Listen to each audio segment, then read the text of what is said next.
నేను ఎప్పుడూ ఒకటి చెప్పేవాడిని ఆనాటి ప్రధానమంత్రి వాజ్పేయి గారికి. మనం అందరం కూడా ఇప్పుడు నేషనల్ హైవేస్ అన్నీ కూడా వేసుకుంటున్నాం. అదే స్ఫూర్తిలో ఈ దేశంలో నదుల అనుసంధానం చేయగలిగితే వ్యవసాయానికి పెద్ద ఊతం వస్తుంది, పెద్ద లాభం వస్తుందంటే అప్పుడు సురేష్ ప్రభుతో టాస్క్ ఫోర్స్ వేశారు. అది 2003లో.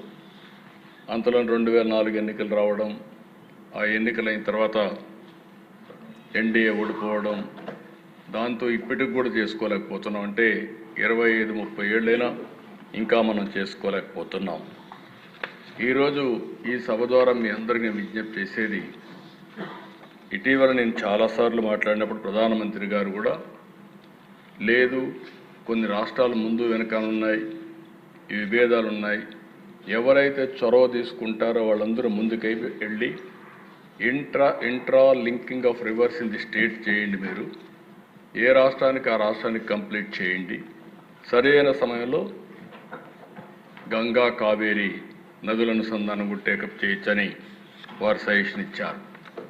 ఆ స్ఫూర్తితోనే మొదటి రాష్ట్రం నదుల అనుసంధానానికి శ్రీకారం చుడుతున్నాం. అన్ని నదుల అనుసంధానం చేసే బాధ్యత ఎన్డీఏ ప్రభుత్వం తీసుకుంటామని మీ అందరికీ విజ్ఞప్తి చేస్తున్నాను.